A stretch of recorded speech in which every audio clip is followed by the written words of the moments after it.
Hello everyone, my name is Kaylin Ritchie. Today is hump day, everybody. It's the nice hump day. We almost there. It's almost Friday. Don't cry. Almost there. Um, I wanted to give these talk show specials that I'm gonna be doing. I want to call them Watermelon Wednesdays. I know, right? Y'all weren't ready for that, but yeah. I want to call them Watermelon Wednesdays. I love watermelon, and I know there's a lot of other people that love watermelon, or at least like it. And I like watermelon because it's a great source of water. If you didn't know, that's why it's called watermelon. It has a lot of water in it, and it can also be a great addition to the 4 servings of fruit that you're supposed to have per day, as some physicians advise. Um, Today the topic of my discussion, is going to be black representation, and the question is: have you been noticing that there's been more black representation in the media? If you haven't, why do you think that is? The reason that I wanted to speak on this topic and answer this question is because I am extremely pro-black. Now that does not mean that I am anti any other race or anti any other culture. I respect everyone's race and everyone's culture, and I understand there are good and bad people in each race and culture, but I am pro-black, seeing as I am black. I also feel as if people need to start thinking more of, us. We as a people need to start thinking more of us and less of other races and cultures, and stop thinking so much of materials. But like I said, I'm not saying that I'm against any other races or culture, but I do think you should have more pride in yourself than you have for another culture. I'm, I don't know how else to say that. And lastly, someone will learn something from this topic and from this question. It's a guarantee. Someone's going to learn something. Without further ado, people, let's go straight into the discussion. Okay. Hello. Oh, man. Yeah, this is great. Okay, so the question that we're going to have today is: have you noticed that there's been more black representation in the media? Absolutely. I think that that has a lot to do with maybe all of the uprising that's going on at this time. I'm not sure if it's because of that. I'm not sure if it's because there's just more black talented people that's able to be in the media now. And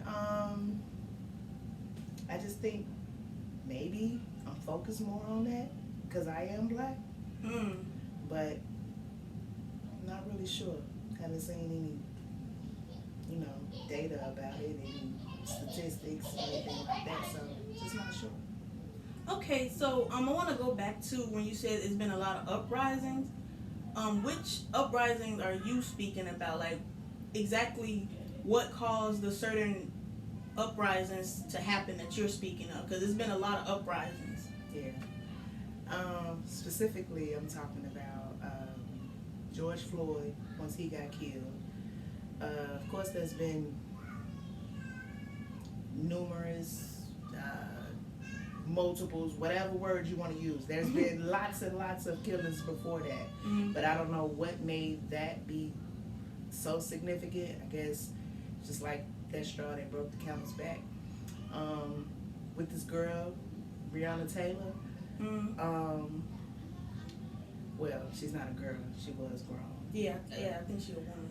And then, and the way that they're, just the children, it's just, it's being noticed a whole lot more now because of the media, the social networks, all those kind of things. Like, this type of stuff been going on for years, but now it's being noticed. Well, that was a very good one. I was not thinking that. I was thinking of it kind of, because there's been a lot of more black people speaking up about their experiences and speaking up about their anger towards those that's trying to oppress us and kill us off and everything. But my main thing was that I thought it was because when I say they, I mean a lot of other races, especially white people, the white supremacists anyway, they started noticing that we have some of the best TV shows and best movies that include some of the best talent and some of the best life lessons.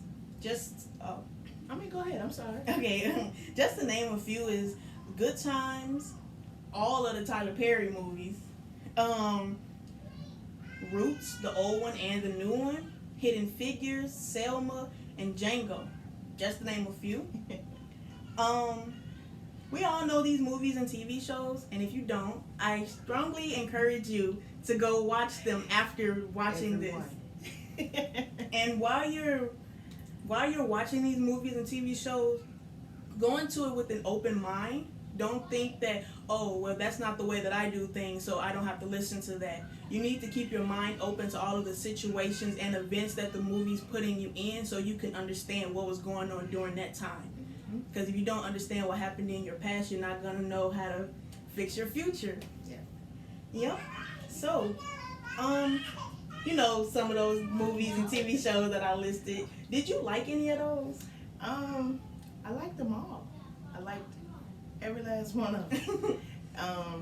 Of course, some of them was fiction, some of them was based on true stories, things like that.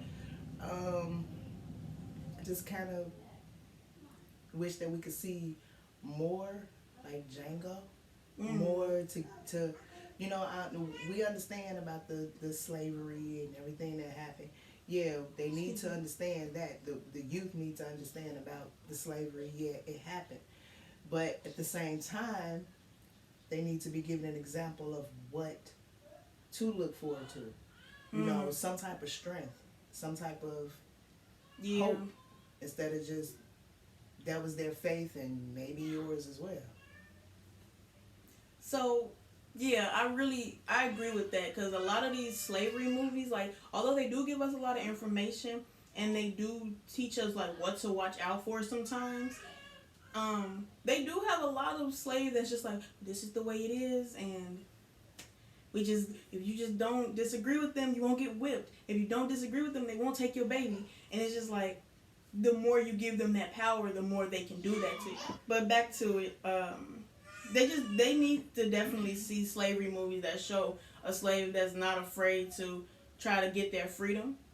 And I like Django exactly because he wasn't exactly violent until he needed to be.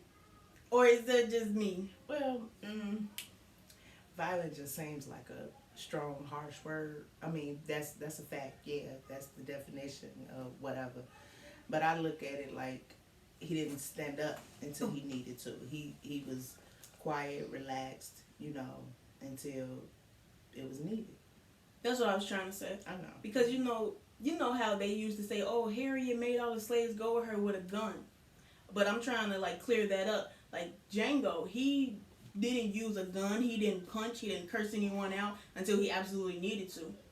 And what I'm just trying to say is, like, I don't want them to start thinking, oh, all of the slaves that decided to uprise and run away had to use a gun, or they had to get violent. Well, that was a big help. It was a big help. Because we're not just there violent. was a lot of guns out there, so they had to at least bring some kind of weapon. Sticks don't work against bullets. Yeah. So I just think that they could. I don't know. I just feel sad for a lot of the youth who don't even understand this, who they feel that slavery and all of that should be hidden, and like with the way that they're taking down the statues of what's the Confederate president's name? What was his name? I don't know his name. That's terrible. Y'all took it down. We don't know. I mean, hey everybody, this is me right before the outro. The Black News section. I'm just coming in saying why I cut the video off kind of abruptly. I felt like there was no better place to cut off exactly without it being awkward. And of course, I did want some of that information to be said before I cut it off. But we were straying away from the actual topic and the actual question, which was Have you been noticing more black representation in the media? If you have, or if you haven't, why do you think that is? We started talking more of slavery and history and why it shouldn't be erased. Um, but don't worry, it's definitely gonna be another video to that. You can consider it a part two, but actually, I'm not gonna say it's a part two. It's a totally different video if you ask me, because it's a totally different topic and subject area completely. So yeah, that's just my little disclaimer, which is why, I'm just trying to let you know why I got cut off so abruptly. It's not my bad editing. I just couldn't figure out the best time to cut it off without it seeming weird. And like I said, I wanted to give you some extra info, because this is why I make this. I want to inform people. I want people to be entertained. I want them to see, I said all of this. I really want people to see that young people can do something, especially young black people. So yeah, this is not about me. This is about me wanting to show you all something and give you all some entertainment on Watermelon Wednesdays. Hey everybody, we have reached the last part of the discussion / talk show / podcast. I don't know what to call it yet. All I know is that it's Watermelon Wednesday specials. And in this last little part, I'm going to start calling it Black News, because it's news about black people. The information that I'm going to be speaking of today is from blacknews.com. So this is the credit from them. I simply did the research and I put it in a way to present it to you all. Today's Black News is about a former gang member who won Missouri's Teacher of the Year award. Darian Cockrell, I think I'm pronouncing that correctly, Cockrell, became a gang member before he was 10 years old because he felt there was nothing else to do. He felt there was no other option. He took education for granted, and his family was already in the gang, which is why he felt as if he needed to be in the gang in the first place. He didn't have a stable home back then. He was jumping from foster home and between some relatives, until one day in 7th grade when his coach and future wife took him into their home where he lived until he graduated from high school. A few years after graduating from high school, he earned a degree from the University of Missouri at St. Louis. Now, the exact degree that he earned was not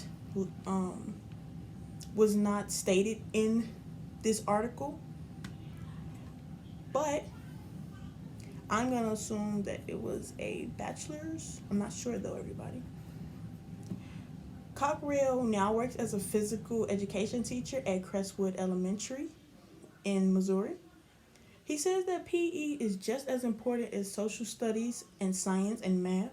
As long as you understand the building blocks of fitness and health and how to take care of yourself, then you can do anything you want in the world. Well, there you have it, everybody. It was a great discussion between me and my mother. It had to be cut short because we started getting on topic. But it's definitely going to be the second video or second part. I'm not sure how I'm going to name it. So great discussion. We know that I'm going to be calling these specials Watermelon Wednesdays because I love watermelon and it's my show. I love watermelon. We know a little bit about like what we're exactly thinking, and it's never bad if you go on and continue this discussion with those in your home or your friends or your family. That's also the reason I wanted to start this show. I want to encourage people to start talking to other people, especially during the time of COVID. Yeah. And again, my name is Kaylin Ritchie. I had so much fun making this, and I definitely love saying Watermelon Wednesdays. Now, before I go, I did not say it at the beginning. I did not say it throughout the video, but I'm going to say this now. Please share this video. Please share this video. Oh, wait, it was something else. And please share this video. Thank you. Right? Y'all, I'm pretty sure y'all knew that. But yeah, have a nice day, and I hope you liked it. Bye.